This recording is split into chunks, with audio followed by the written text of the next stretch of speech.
Okay guys, nucleus के आसपास orbits लाई करते हैं हमारे। ऑर्बिट्स का अगर नंबरिंग हम डिसाइड करें, यहाँ लिखा हुआ है K L M N. First orbit को के नाम दिया जाता है, सेकंड को एल एम एन। ऑर्बिट्स के अंदर लाई कौन करते हैं? इलेक्ट्रॉन्स। किस ऑर्बिट में कितने करेंगे तो मैं समझा दूंगा। क्लियर है? तो अगर इलेक्ट्रॉनिक कॉन्फ़िगरेशन की बात करें हम, तो हाइड्रोजन जिसका एटॉमिक नंबर कितना होता है 1, उसमें एक इलेक्ट्रॉन लाई करता है। हीलियम 2, 2 इलेक्ट्रॉन लाई करते हैं। ये एस वाली चीज क्या है मैं भी समझाऊंगा अभी आपको। फॉर एग्जाम्पल देखो इधर, लिथियम में 3 इलेक्ट्रॉन्स, 3 में से 2,1। अब ये 2,1 का मतलब क्या हुआ, ये समझाता हूं मैं आप लोगों को। प्लीज इधर ध्यान दें प्लीज। तो समझे आराम से। किसी भी शेल के अंदर कितने इलेक्ट्रॉन्स लाई करेंगे, उसका एक फॉर्मूला है जो यहाँ पे लिखा हुआ है 2n²। n is the number of shell, first shell, second shell, third shell, fourth shell। n is the number of shell, और उस शेल में कितने इलेक्ट्रॉन लाई करने वाले हैं 2n² पे डिपेंड करता है। क्लियर है गाइस? तो के शेल, प्लीज अनम्यूट रखिए जब तक आपको कुछ बोलना नहीं हो। सर देखिए इधर। सर यस, सर आपकी आवाज थोड़ी आज भारी भारी सी आ रही है सर, ज्यादा समझ में नहीं आ रहा। और किसी को भी प्रॉब्लम है क्या बेटा? सर इको जैसा लग रहा है, जैसे कोई गूंज रहा है सर, ऐसे थोड़ा सा लग रहा है। Yes sir. बेटा अब इस चीज का तो मैं क्या हेल्प करूं?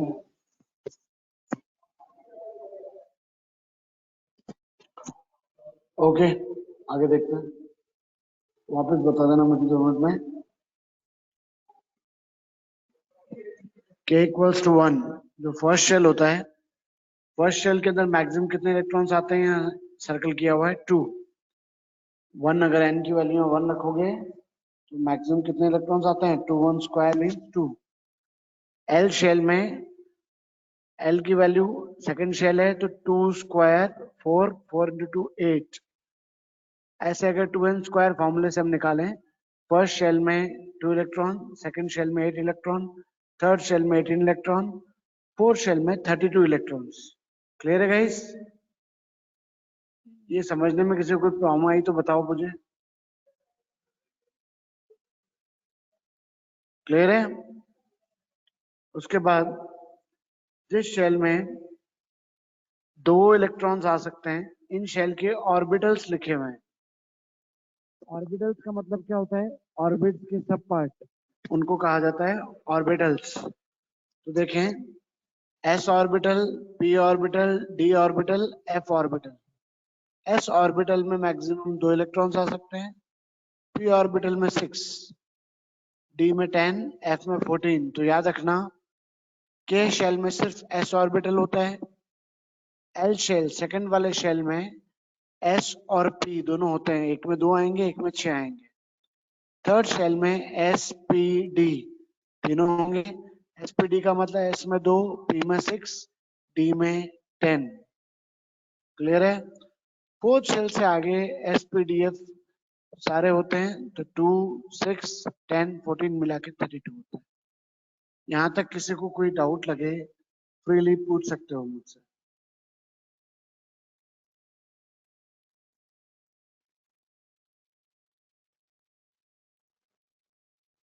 किसी को कोई डाउट लगा यहाँ तक तो प्लीज लेट मी नो। एक एटम में सेंटर में न्यूक्लियस, ऑर्बिट्स में इलेक्ट्रॉन, इलेक्ट्रॉन के शेल में कितने इलेक्ट्रॉन आएंगे वो 2n² से डिसाइड होता है। तो KLMN में नंबर ऑफ इलेक्ट्रॉन्स लिखे हुए हैं। इनके ऑर्बिटल्स क्या है? इनके सब पार्ट्स होते हैं, s orbital, p orbital, d orbital, f orbital. और यहाँ एक लाइंस बनी हुई है, तो ध्यान रखना, पहले 1s भरा जाता है, फिर 2s, 2p, 3s, 3p। लेकिन 3 का d भरने से पहले 4s भरा जाता है, फिर 3d, 4p ये ऑर्डर फॉलो किया जाता है।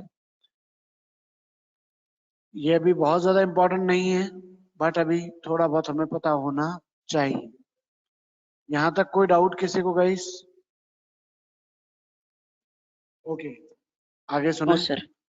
Hydrogen, hydrogen 1 electron 1s1, helium 2 electron 1s2। तो एस ऑर्बिटल पूरा भर चुका है फर्स्ट वाले शेल का। सेकंड शेल में जब हम जाएंगे तो सेकंड शेल में भी पहले एस ऑर्बिटल को भरेंगे, इसलिए 1s2 2s1। तो ये 1 और 2 का मतलब क्या है यहाँ समझना गाइस।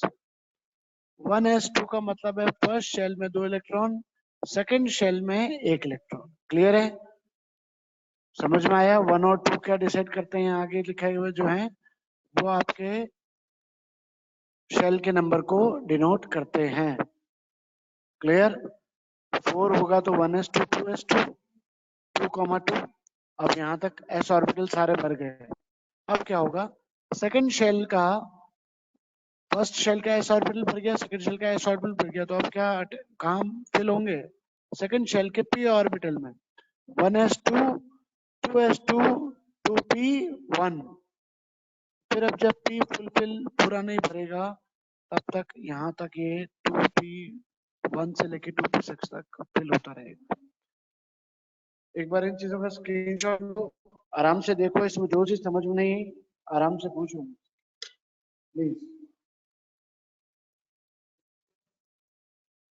गाइस आपको जो समझ में नहीं आया हो प्लीज पूछे मुझसे।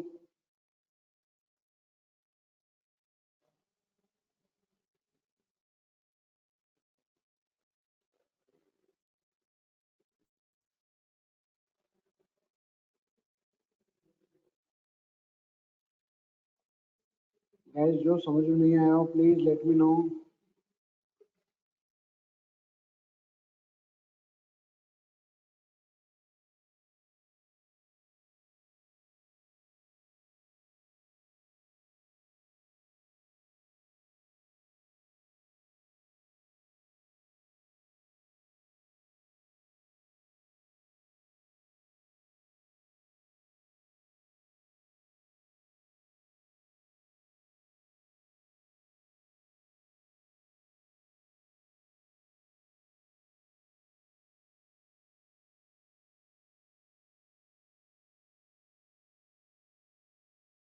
ओके गाइस, अगर किसी बच्चे को कोई डाउट नहीं है तो आगे चले हम। यहाँ तक अगर कोई डाउट लगे आपको तो please let me know. Any doubt guys? हाँ sir. Okay, let's move ahead. तो अभी तक हमने क्या सीखा कि शेल्स के element first second third fourth, किस शेल में कितने इलेक्ट्रॉन्स आने वाले हैं ये 2n स्क्वायर के ऊपर डिपेंड करता है। 2n स्क्वायर पे n मतलब शेल का नंबर, और इसी चीज को 1s2 2s2 2p2 के फॉर्म में बताया गया है। तो अगर आप इसको सिंपल फॉर्म में समझें तो कार्बन के बारे में अगर मैं पूछूं आपसे, ध्यान देना अगर गाइस, कार्बन के लिए अगर मैं पूछूं आपसे 6 इलेक्ट्रॉन्स हैं, फर्स्ट शेल में 2 इलेक्ट्रॉन जाएंगे, सेकंड शेल में 4 इलेक्ट्रॉन जाएंगे, पर सेकंड शेल के s और p ऑर्बिटल को हमने डिवाइड करके लिखा है। क्लियर है? सेकंड शेल के ही s और p ऑर्बिटल को हमने डिवाइड करके लिखा है। तो ये पूरा सेकंड शेल है, उससे पहले फर्स्ट शेल, ये उनके नंबर से पता चल जाता है। तो ये सारी चीजें सेकंड शेल के बारे में ही लिखी गई हैं आपके लिए। कोई डाउट है गाइस? फर्स्ट शेल में 2 इलेक्ट्रॉन्स, सेकंड शेल में 8 इलेक्ट्रॉन्स, 2,6।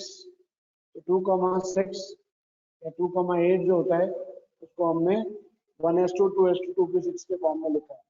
कोई डाउट हो तो please ask me freely guys.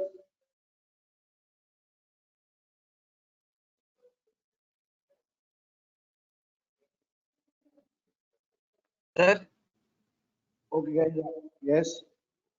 Sir shells का नाम तो सर हम सीरीज में ले लेते हैं KLMN, लेकिन सर ऑर्बिटल्स का नाम हम SP और उसके बाद D और F क्यों लेते हैं? ये सब नेमिंग्स हैं, उनको आप चैलेंज नहीं कर सकते। there must be some reasons which you will know in the higher classes. Okay, okay sir. अभी आगे देखते हैं हम गाइस। अगर इसके आगे बात करें, ध्यान देना,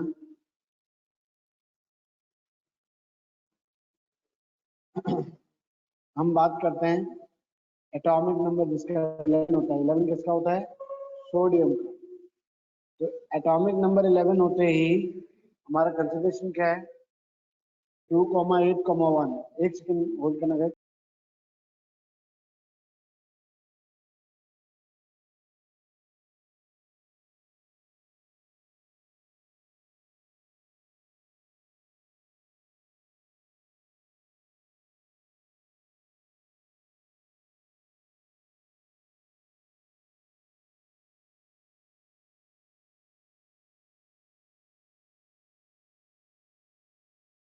ओके गाइस, सुने आप लोग आराम से।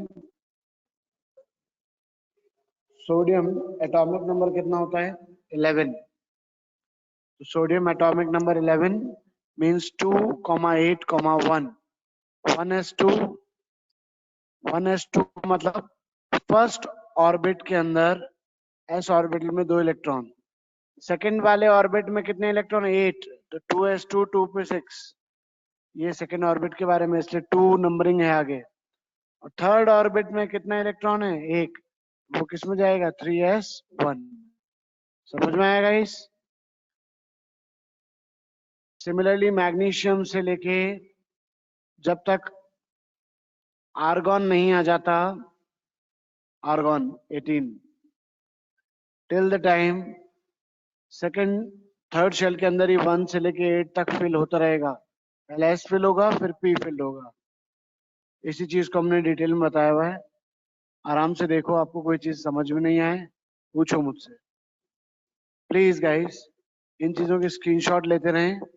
कोई चीज आपको अगर नहीं समझ में आती है please let me no. Sodium के बाद मैग्नीशियम है 282, एल्यूमिनियम 283, सिलिकॉन 284। 284 का मतलब फर्स्ट ऑर्बिटल में 2 इलेक्ट्रॉन्स, सेकंड में 8, बट सेकंड के s में 2 गए, p में 6 गए। थर्ड ऑर्बिट के s में 2 गए, p में भी 2 गए, 4 इलेक्ट्रॉन्स के हिसाब। क्लियर है?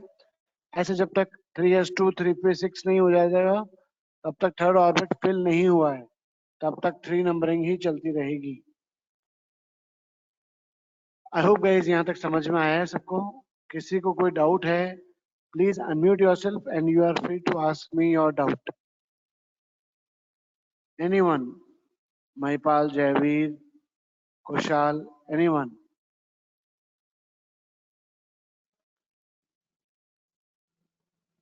Any doubt guys?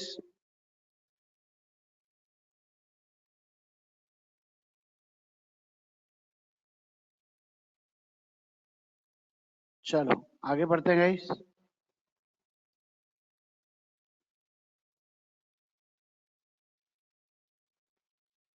तो आगे बढ़ते हैं हम। अब ध्यान देना, अब क्या होने वाला है, प्लीज पे अटेंशन। आर्गन तक हम कर चुके हैं। आर्गन से आगे देखते हैं। आर्गन के आगे क्या लाया करता है? पोटेशियम। पोटेशियम में 19 इलेक्ट्रॉन्स, 19 मीन्स 2881। पर थर्ड ऑर्बिट में तो 18 आते थे, फिर 8 ही क्यों लिखे हुए हैं? इस बात पे थोड़ा सा कंफ्यूजन हो सकता है, तो जो बच्चे लेट ज्वाइन हुए हैं वापस सुन ले। Ritik, is there any reason? कोई प्रॉब्लम है क्या बेटा? ऋतिक लेट ज्वाइन हुआ बेटा? यशवर्धन ऑल्सो। इलेक्ट्रॉनिक कॉन्फ़िगरेशन की बात कर रहे हैं। इलेक्ट्रॉनिक कॉन्फ़िगरेशन में हमने बात करी, न्यूक्लियस के पास ऑर्बिट्स होते हैं। फर्स्ट ऑर्बिट में 2 इलेक्ट्रॉन, सेकंड ऑर्बिट में 8 इलेक्ट्रॉन, थर्ड ऑर्बिट में 18, फोर्थ ऑर्बिट में 32। क्लियर? बट यहाँ पे हम कह रहे हैं 286 तक तो 288 तक तो ओके था। क्लियर है? इसके आगे हम कह रहे हैं जब पोटेशियम की बात करते हैं तो पोटेशियम 2881 क्यों हुआ? यहाँ ये 1 इलेक्ट्रॉन जाने से पहले क्यों ना ये 18 नंबर पूरा हो गया फिर बन गया? तो बेटा इसके लिए जब हम 11th क्लास में ऑफ प्रिंसिपल पढ़ेंगे, हंस रूल पढ़ेंगे, तो वो चीजें हमें बताएंगी कि थर्ड में डी ऑर्बिटल भरने से पहले, डी ऑर्बिटल फिल होने से पहले फोर्थ का एस ऑर्बिटल फिल होता है। ये केमिस्ट्री में आपको याद रखना है। क्या? पहले हर समय ऑर्बिट के सब डिवीजन से ऑर्बिटल्स, किसी भी सब ऑर्बिटल में ये रूल फॉलो होता है कि सब ऑर्बिटल फिल होने पे टाइम पे एनर्जी लेवल्स को देखा जाता है। तो 3D फिल होने से पहले 4s को फिल होना जरूरी है। ये केमिस्ट्री में रूल है। क्लियर? तो देखो, पोटेशियम और कैल्शियम, ध्यान देना इधर, पोटेशियम और कैल्शियम को देखो आप। पोटेशियम और कैल्शियम कैसे हैं? 1920, 2881, 2882। थर्ड ऑर्बिट को 18 तक फिल करने से पहले फोर्थ ऑर्बिट का एस ऑर्बिटल भरना पड़ेगा। तो 4s1, 4s2, ये चीज अलग है। क्लियर है? उसके बाद जब हम 21 नंबर पर जाएंगे, 4 का एस हम फिल कर चुके हैं, अब 3 के डी को फिल किया जा सकता है। समझे आप ये बात? यस और नो गाइस? 4s2 को पहले फिल करना है, 4s2 फिल होने के बाद यहाँ 4p में फिल ना होके 3d में वापस से फिल होने लगा, तो ये नंबर 30 तक चलता रहेगा। समझ में आया? तो 4s पहले भरा जाता है, उसके बाद 3d फिल होगा, तो 3d में आएंगे 10, 4s में आएंगे 2। इस वजह से इलेक्ट्रॉनिक कॉन्फ़िगरेशन ऐसा होता है। मैं आपको 2 मिनट का टाइम दे रहा हूँ, वापस ऊपर करता हूँ स्क्रीन एक बार आप इसका स्क्रीनशॉट ले लें अगर आपको चाहिए। Have the screenshot guys.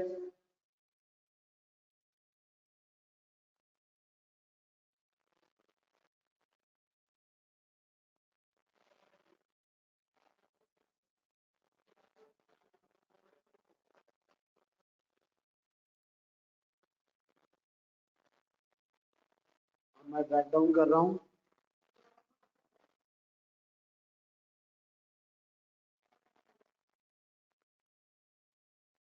आप वापस एक स्क्रीनशॉट ले सकते हैं। स्क्रीनशॉट ले लें गाइस। तो आपको इन चीज़ों को बिल्कुल क्रिस्टल क्लियर करना है आज, कि पहले 4s ऑर्बिटल भरा जाता है, फिर 3d ऑर्बिटल भरा जाता है। इसलिए यहाँ पे 8 8 के बाद में भी 1 1 फोर्थ ऑर्बिटल में आ गया है, लेकिन उससे आगे 2 आने का मतलब हुआ 4s2 फिल हो चुका है, तो वापस 3d को फिल करना स्टार्ट कर दिया जाता है। 20 से लेके 30 के बीच में यही रूल फॉलो होता है। क्लियर है? स्क्रीनशॉट लें। तो ये बात आपको समझ में आनी चाहिए कि ये फिल होने के बाद 8 से लेके 18 तक 30 में ये चलेगा। 4s2 पहले फिल होगा, फिर 3d के 10 फिल होंगे। इसलिए हम 20 से 30 को डी ऑर्बिटल एलिमेंट्स बोलते हैं, कि उससे पहले डी ऑर्बिटल का रोल नहीं आता है। क्लियर है गाइस? यहाँ तक बात, कोई कंफ्यूजन हो तो please let me know. Jaivir, Ritik, Mahipal, Kushal, any doubt? बाकी लोगों ने ये चीज पहले थोड़ी सी पढ़ रखी है।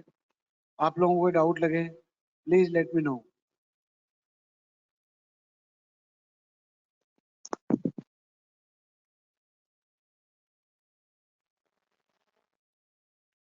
ओके गाइस, स्क्रीनशॉट ले लिए हो तो सुने।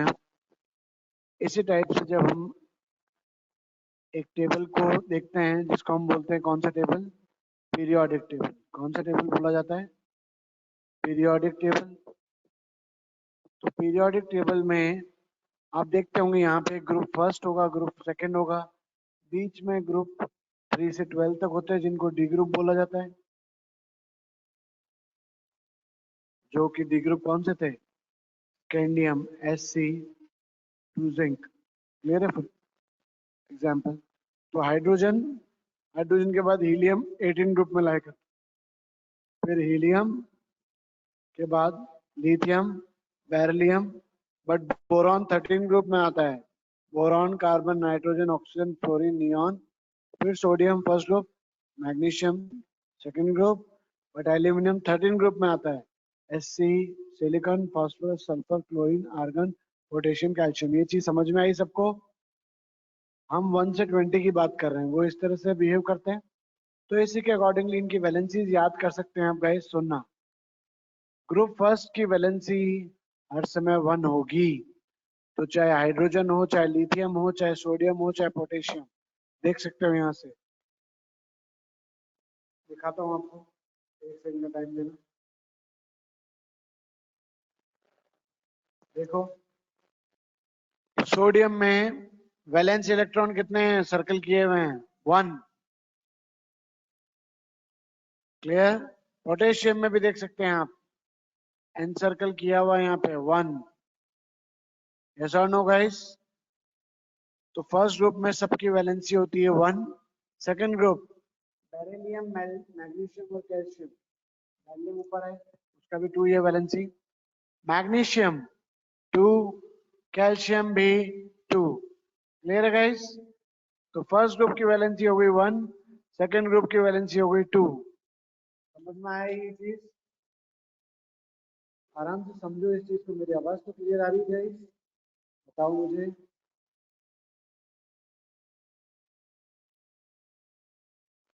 जयवीर, खुशहाल, ये बातें समझ में आ रही है बेटा? अनम्यूट करो, यस बात करो। यस सर, यस सर आ रही है। कोई कंफ्यूजन तो नहीं है बेटा? कोई भी कंफ्यूजन हो तो आराम से फ्रीली पूछ सकते हो ना। Okay sir. Khushal, Hrithik, we are following the same thing. आप लोगों को भी कोई डाउट लगे प्लीज आस्क मी गाइस, बिना हिचकिचाए, किसी और की सोचे बिना पूछना है बस। आगे देखते हैं। ग्रुप 13। ग्रुप 13 में सबसे पहले आता है बोरॉन। अब बोरॉन का अगर आप एटॉमिक नंबर देखेंगे तो बोरॉन का, यहाँ लिख देता हूं मैं, बोरॉन का एटॉमिक नंबर कितना है बेटा? बोरॉन का हाइड्रोजन फर्स्ट, हीलियम सेकंड, उस हिसाब से बोरॉन का आएगा 5। 5 का मतलब हो गया 2,3। तो इसका वैलेंस इलेक्ट्रॉन कितने हैं? 3। क्लियर? तो बोरॉन की वैलेंसी कितनी है? 3। ग्रुप 13 वालों की वैलेंसी 10 माइनस 13 माइनस 10 कर दो तो 3 आ जाएगी। क्लियर है? 10 मतलब 3 से 12, हमने 10 को छोड़ दिया है बीच में। तो चाहे एल्यूमिनियम की देख लें आप, एल्यूमिनियम की भी वैलेंसी क्या है? 283। तो वैलेंसी 13 ग्रुप वालों की कितनी है? 3। सिमिलरली 14 ग्रुप वालों की 4, 15 ग्रुप वालों की 5,3, 16 ग्रुप वालों की 6,2, 17 वालों की 1, 18 वालों की 0। ये बहुत तगड़ी चीज समझाई है। अगर ये नहीं समझ में आई है प्लीज आराम से पूछो, मैं आराम से वापस समझा दूँ। किसी को ऐसी चीज में कोई डाउट लगे प्लीज लेट मी नो।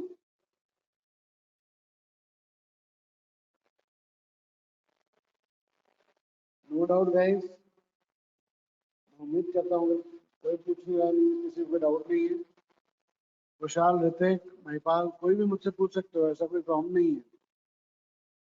बाकी बच्चों को भी कोई डाउट हो, प्रियांशु, विवेक, अनिरुद्ध, आर्यन, कनिका, साई, सुजल, प्लीज पूछ सकते हो मुझसे।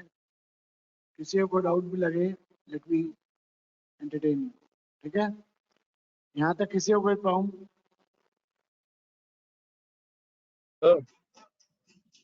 यस। कैल्शियम के नीचे वाले जितने भी एलिमेंट हैं उनके आउटर मोस्ट शेल में 2 इलेक्ट्रॉन है, 2 वैलेंस इलेक्ट्रॉन है।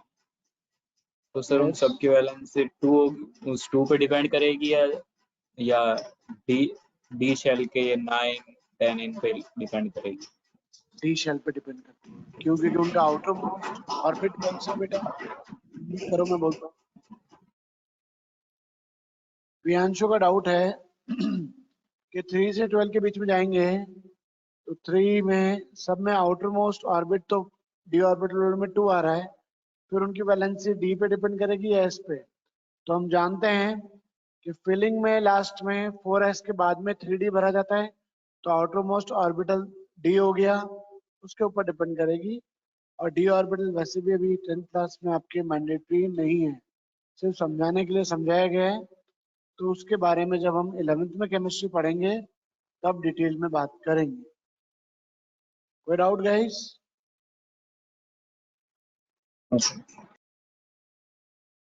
ओके गाइस, आगे चलते हैं। आई होप आप लोगों ने स्क्रीनशॉट ले लिए होंगे, नहीं लिए हैं तो ले सकते हैं प्लीज।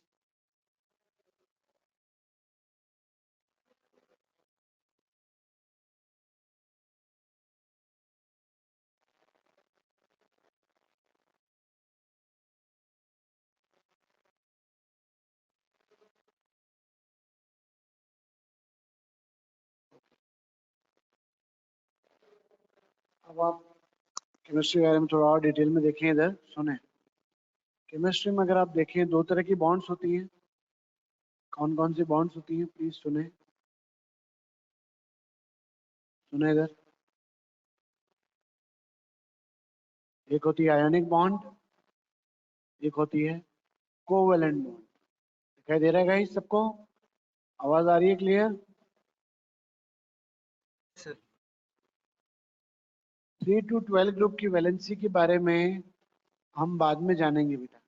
ठीक है कुशल, ये एलिमेंट्री क्लास है, उस टॉपिक के बारे में हम बाद में बात कर लेंगे। No need to worry about it. ठीक है, तो सुने guys, ionic bond, covalent bond, 2 तरह की बॉन्ड होती है। आयनिक बॉन्ड में क्या होता है? Ion formation. आयन जानते हैं ना सब? किसी भी एटम के ऊपर प्लस माइनस साइन का मतलब है इलेक्ट्रॉन या तो दिया है उसने या इलेक्ट्रॉन गेन किया है, तब आयन फॉर्म होता है। कोवेलेंट बॉन्ड में कोई आयन फॉर्मेशन नहीं होता। तो कोवेलेंट बॉन्ड में क्या होता है फिर?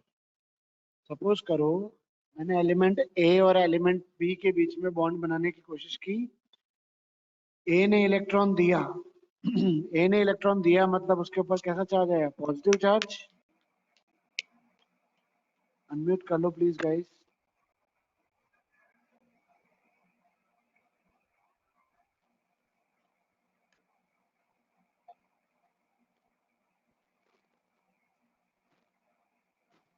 महिपाल प्लीज म्यूट कर लो अपने आप को।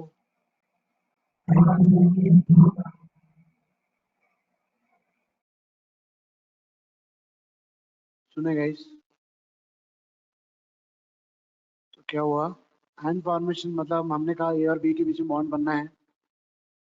ए एटम ने बी एटम को इलेक्ट्रॉन दिया, तो ए एटम ने जब इलेक्ट्रॉन दिया मींस वो क्या हो गया? पॉजिटिवली चार्ज, क्योंकि इलेक्ट्रॉन पे खुद नेगेटिव चार्ज होता है। नेगेटिव कम हुआ मतलब ए खुद पॉजिटिव हो गया, और बी क्या हो गया? Negative charge. तो यहाँ पे क्या हुआ? ए और बी एटम की जगह क्या बन गए? आयन बन गए। ऐसी बॉन्ड को तो बोला जाता है आयनिक बॉन्ड। ए और बी के बीच में क्या है? Ionic bond. आयनिक बॉन्ड का मतलब दोनों का क्या हुआ? आयन फॉर्मेशन हुआ। बट कोवेलेंट बॉन्ड में क्लियरली लिखा है कि आयन फॉर्मेशन नहीं है, तो वहां देखना पड़ेगा हमें क्या होता है। क्लियर है? तो समझते हैं। आयनिक बॉन्ड में clear exchange of electrons takes place, but in covalent bonds, Mahipal अपने आप को अनम्यूट ही रखें आप, सॉरी म्यूट ही रखें। I'm sorry guys।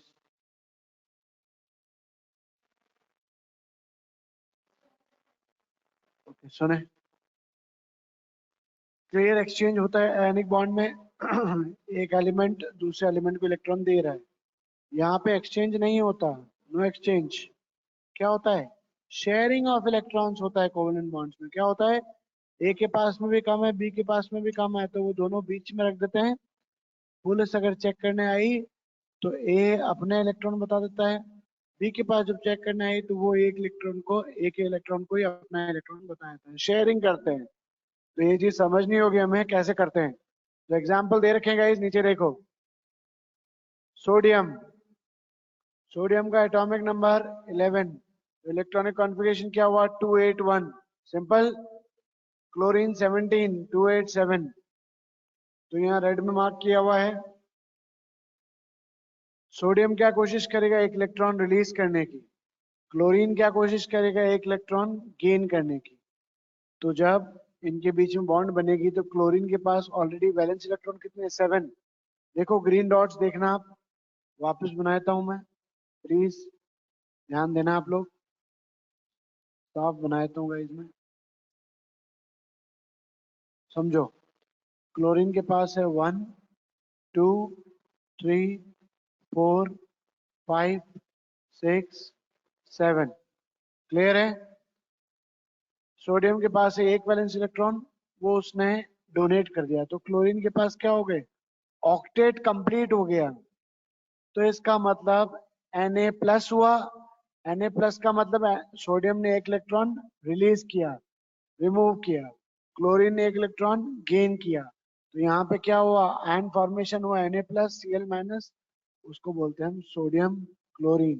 Sodium donates electron, chlorine accepts electron. तो ऐसे बॉन्ड फॉर्मेशन को बोला जाता है क्या, आयनिक बॉन्ड्स, क्लियर है। कोवेलेंट बॉन्ड्स क्या होती हैं, समझो।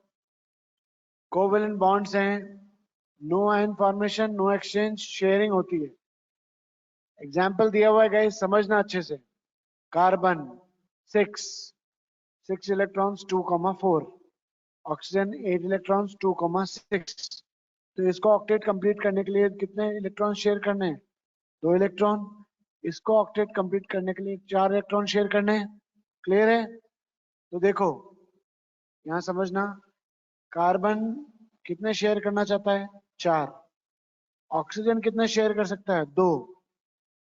समझना इस चीज को बहुत अच्छे से प्लीज, शेयरिंग के दौरान ये चीज होती है। कार्बन कितने शेयर करना चाहता है, 4, ऑक्सीजन 2। क्रॉस मल्टीप्लाई होगा तो यहाँ पे आएगा 2, यहाँ पे आएगा 1।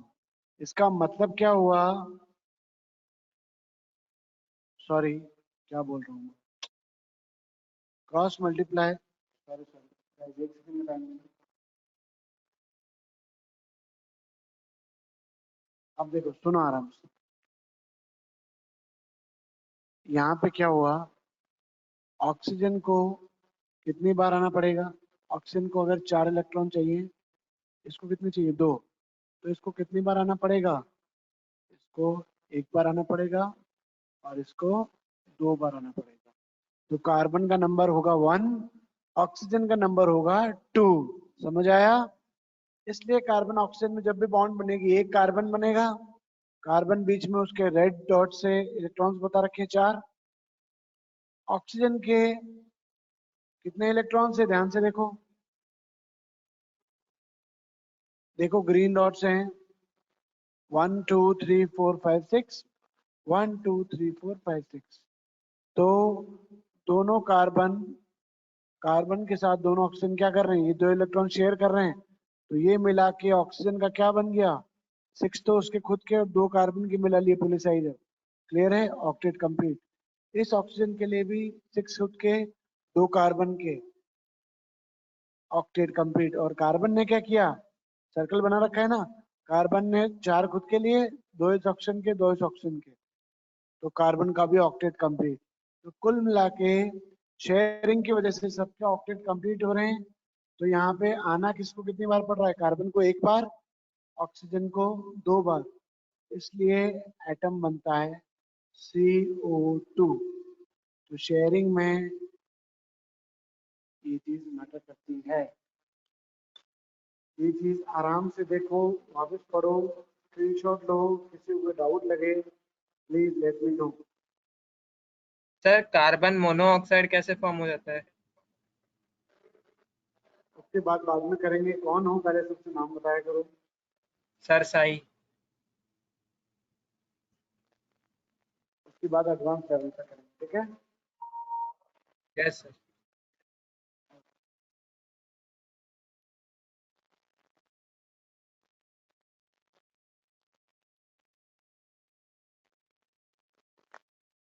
इसका स्क्रीनशॉट ले लें प्लीज सर। मेरा केमिस्ट्री में अगर आप देखेंगे तो एक्सेप्शंस बहुत हैं। अगर सिर्फ यहाँ पे अगर मैथमेटिक्स को देख के काम किया जाए तो C और O के बीच में हर समय कार्बन डाइऑक्साइड ही बननी चाहिए, बट कार्बन और ऑक्सीजन कार्बन मोनोऑक्साइड बनाते हैं तो उसको बनने के बाद पढ़ा गया है, तो वो चीज बाद में स्टडी करके बताया गया है कि कार्बन का बिहेवियर या ऑक्सीजन का बिहेवियर ऐसा भी हो सकता है। तो वो चीज एडवांस लेवल पे सीखी जाएगी, अभी बेसिक क्लास है। कोवेलेंट बॉन्ड्स वापस बताता हूँ, कुशाल ने पूछा है, सुने। Covalent bond, no ion formation, no exchange of electrons. Carbon और ऑक्सीजन एक्सचेंज नहीं करेंगे। क्या करेंगे? क्लियर एक्सचेंज नहीं करेंगे, मतलब एक दूसरे को देंगे नहीं। शेयरिंग करेंगे, मतलब बीच में इलेक्ट्रॉन को रख देंगे। तू भी काम में ले, तू भी अपनी गिनती पूरी कर, मैं भी अपनी गिनती पूरी करता हूँ। क्लियर है? तो ऑक्सीजन ने, येलो से मार्क कर रहा हूं मैं, ध्यान देना, ध्यान दो इधर। ऑक्सीजन ने भी अपने ये 2 इलेक्ट्रॉन शेयर किए, कार्बन ने भी अपने ये 2 इलेक्ट्रॉन शेयर किए। तो ये 2 जब ऑक्सीजन की गिनती में आए तब तो हो गए 8। कार्बन ने इधर भी 2 शेयर किए इसके साथ, तो उसने भी 2 शेयर किए। ये इस ऑक्सीजन की गिनती में आए तब 6 और 2 जाके 8 हो गए। और जब कार्बन की गिनती करी गई तो ये टोटल कितने हो गए? 4। तो उसके खुद के 4 शेयर्ड 8 हो गए। तो कुल मिला के म्यूचुअल शेयरिंग से उन्होंने अपना ऑक्टेट कंप्लीट किया है। ये होता है हमारा कोवेलेंट बॉन्ड। तो कोवेलेंट बॉन्ड में शेयरिंग होती है, no clear exchange of electrons. इसका स्क्रीनशॉट लें, आगे पढ़ते हैं। किसी को कोई डाउट लगे प्लीज लेट मी नो।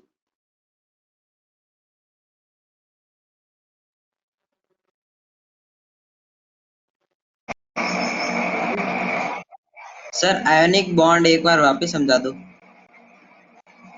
समझाता हूँ, म्यूट कर लो अपने आप को। आयनिक बॉन्ड में क्या होता है बेटा? आयन फॉर्म होते हैं, clear exchange of electrons. Sodium को ऑक्टेट अचीव करना है, तो सोडियम चाहता है कि इस इलेक्ट्रॉन को क्या करेगा? सोडियम चाहता है इस इलेक्ट्रॉन को रिमूव कर दे। और क्लोरीन चाहता है यहाँ 7 इलेक्ट्रॉन एक और आ जाए तो 8 हो जाएंगे। तो क्लोरीन के जो 7 थे उनके पास सोडियम ने अपना एक इलेक्ट्रॉन भेज दिया। तो जब भेज दिया तो सोडियम बन गया Na+। कौन सा आयन? कैटायन। सोडियम क्या बना? कैटायन बना। ठीक है गाइस? क्लोरीन ने एक्सेप्ट किया है एक इलेक्ट्रॉन, तो क्या बना? एनायन। तो इसलिए आयन फॉर्मेशन होने की वजह से आयनिक बॉन्ड बनता है, क्लियरली एक्सचेंज हुए इलेक्ट्रॉन्स, शेयर नहीं हुए। यहाँ तक किसी को कोई डाउट है प्लीज लेट मी नो। और किसी को कोई डाउट लगता है प्लीज बताएं मुझे।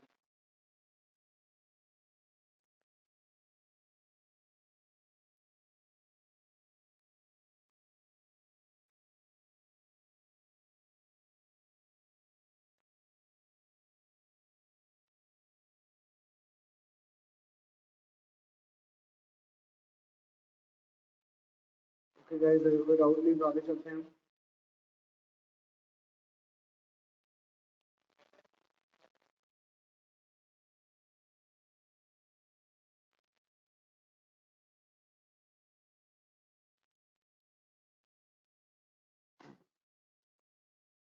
ओके गाइस, कंसंट्रेट करें, जहाँ मैं बोलूँ वहीं पे।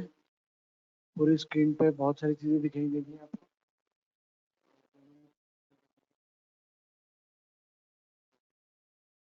ध्यान देना गाइस। अब समझो कि प्रोडक्ट कंपाउंड्स कैसे बनते हैं। क्लियर है? सुनना बहुत अच्छे से। एल्यूमिनियम कहीं पे रखा हुआ है और क्लोरीन कहीं पे रखा हुआ है। सिंपल, आपके पास एक तरफ है एल्यूमिनियम, एक तरफ है क्लोरीन। तो इनसे कंपाउंड्स कैसे बनेंगे, क्या बनेंगे, वो चीज समझा रहा हूँ, आराम से समझना। क्लियर है? तो ध्यान दो। एल्यूमिनियम, एल्यूमिनियम अगर आप यहाँ पे देखें, एल्यूमिनियम इलेक्ट्रॉनिक कॉन्फ़िगरेशन दे रखा है, कितना है? 13। यहाँ लिखा हुआ है 13। 13 का मतलब हुआ 283। तो एल्यूमिनियम की वैलेंसी कितनी है? 3। सिमिलरली क्लोरीन, क्लोरीन को अगर हम देखें तो इलेक्ट्रॉनिक कॉन्फ़िगरेशन 17, तो उसकी वैलेंसी कितनी है? 7। क्लियर है गाइस? ये बात समझ में आई जो मैं बोल रहा हूँ? तो अब सुने आप, एल्यूमिनियम कितने इलेक्ट्रॉन्स शेयर करना चाहता है? 3। क्लोरीन कितने शेयर करना चाहता है ऑक्टेट कंप्लीट करने के लिए? 7। तो वैलेंसी किसी की भी नहीं होती तो 1, 8 - 7 है ना, 1 इलेक्ट्रॉन। तो अब इस चीज को अचीव कैसे किया जाए? एक एल्यूमिनियम तो 3 शेयर करना चाहता है, एक क्लोरीन 1 शेयर करना चाहता है। तो इसको जब आप क्रॉस मल्टीप्लाई करें तो आपको ध्यान देना है कि एल्यूमिनियम कि यहाँ पे 1 आएगा, यहाँ पे 3 आएगा। इसका मतलब क्या हुआ कि जब शेयरिंग होगी तो एल्यूमिनियम को 1 बार आना पड़ेगा और क्लोरीन को 3 बार। इसलिए इनका कंपाउंड बनेगा AlCl3। तो कंपाउंड एल्यूमिनियम और क्लोरीन के बीच में क्या बनता है? AlCl3, जिसको एल्यूमिनियम क्लोराइड बोला जाता है। तो कोई भी कंपाउंड दो एलिमेंट से कैसे बना, वैलेंसी पे ही डिपेंड की जाती है ये चीजें। ये किसको समझ में नहीं आया, सिर्फ एल्यूमिनियम क्लोराइड वाली चीज को देखें।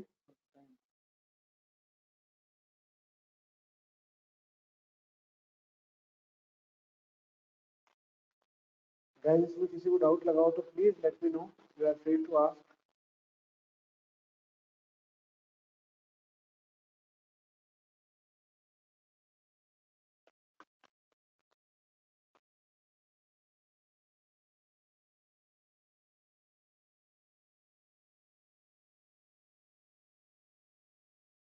चलो वापस बताता हूँ।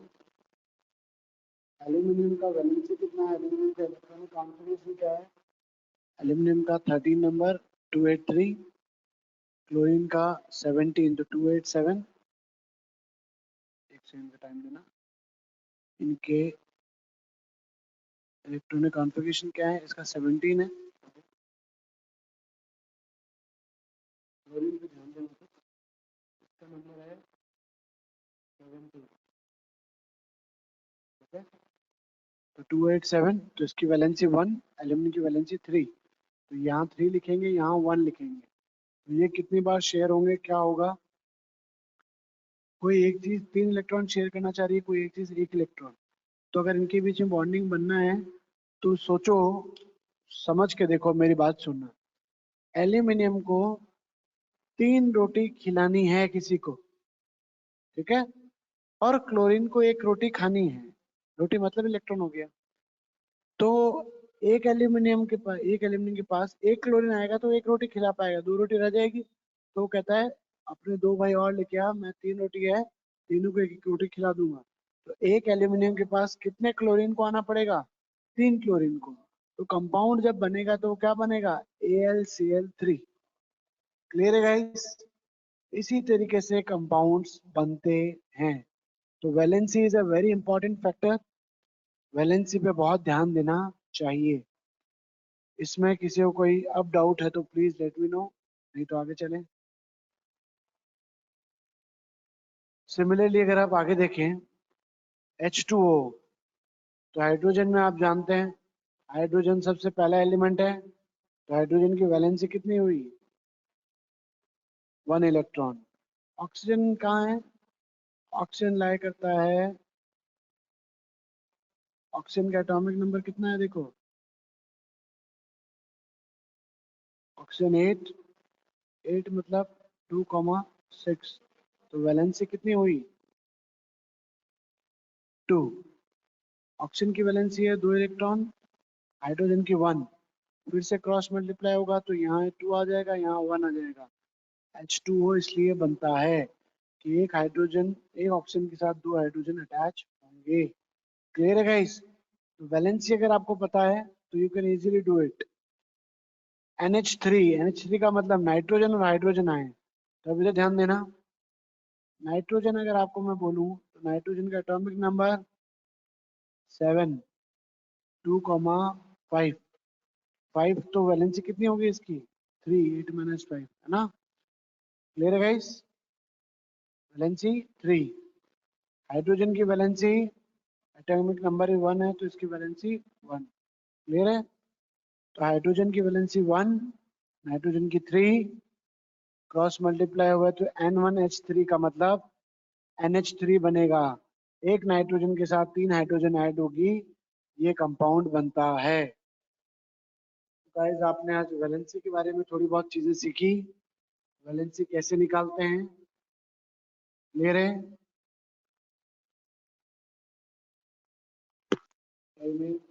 यहाँ स्क्रीनशॉट ले लिया।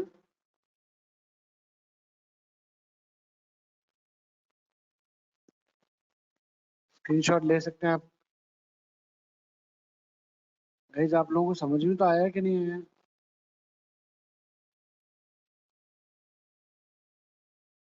ओके, स्क्रीन का इश्यू है। अभी दिखाई दे रही है क्या प्रियांशु? हाँ यस सर, चेंज नहीं हुई थी सर। ओके, अभी स्क्रीनशॉट ले लें इसका।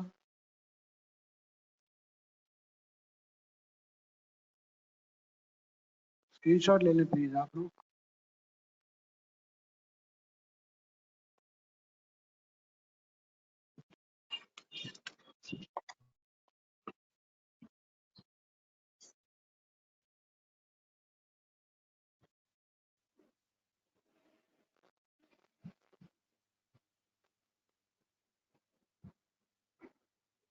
सर यस,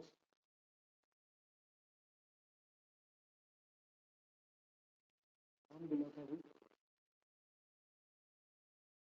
किसी को डाउट है क्या? सर NH4 में एक हाइड्रोजन एक्स्ट्रा कैसे आ जाता है? सही, मैंने उनको कहा ये बिल्कुल बेसिक क्लास है, अभी एडवांस क्वेश्चन नहीं पूछने हैं। मैं समझा दूंगा तो वक्त आएगा। ले रहे सर सही समझ में समझा दूंगा ना। आज के बच्चों के फर्स्ट क्लास है, उससे एडवांस लेवल पे नहीं चलना, ठीक है? अभी आप लोग नई स्क्रीन देखें प्लीज गाइस। ये मैं आपके साथ शेयर भी करूंगा, आप लोगों को इसको समझना है, ध्यान देना। वैलेंसी 1 आप लोगों को याद रखनी है। क्या क्या एलिमेंट्स हैं यहाँ पे? Hydrogen, potassium, sodium, sorry hydrogen, lithium, sodium, potassium, fluorine, chlorine, bromine, iodine, AgCu, Hg। ये कल और आप लोगों को समझाता हूँ, अभी टाइम भी हो गया बेटा। एक काम करें, आज जो चीजें की है आपको रिवाइज करते हैं। कंपाउंड कैसे बनेंगे इसका मैं होमवर्क आप लोगों को व्हाट्सएप ग्रुप में दूंगा, तो प्लीज आप लोग वहां से अपने डाउट पूछ सकते हैं मेरे वहां पे, ठीक है? ओके गाइस, नेक्स्ट क्लास का टाइम हो गया।